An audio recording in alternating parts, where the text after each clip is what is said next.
গলাটা শুকিয়ে গেল। এক গ্লাস শরবত হবে, সঙ্গে সঙ্গে রাজা কে আছিস, এক গ্লাস শরবত নিয়ে এলো।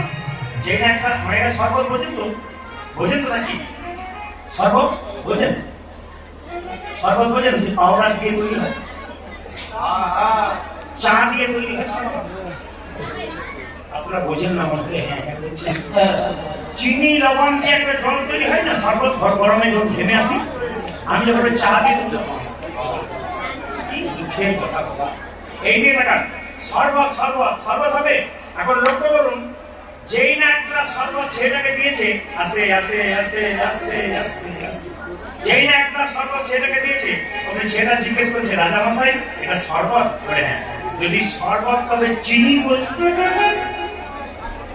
ছেলে বলছে চিনি কই? রাজা বলছে মন্ত্রী আচ্ছা ছেলে ধরে নিয়েছে, জলের মধ্যে চিনি আছে না খালি চোখে দেখা যায় না, চুমুক দিলে বোঝা যায় কোথায় চিনি আছে। ছেলে বলল এর মধ্যে প্রশ্নের উত্তর আছে, ভগবান কোথায়? বলে বুঝলাম না। বলছে জলের মধ্যে চিনি আছে, তা যেমন খালি চোখে দেখা যায় না, চুমুক দিলে বোঝা যায়, ভগবান বিশ্ব ব্রহ্মাণ্ডের মধ্যে চিনির মতো মিশে আছে। যে ভক্ত ভক্তির চুমুক দেয় একমাত্র ভগবান।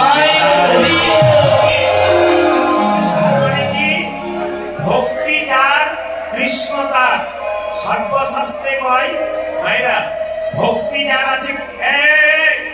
তোর 1 নম্বর প্রশ্ন হয়ে গেল। 2 নম্বর প্রশ্ন, ভগবান কি খায়? কালকে যারা কীর্তন শুনতে এসছেন তারা জানেন ভগবান কি সত্যি খায়?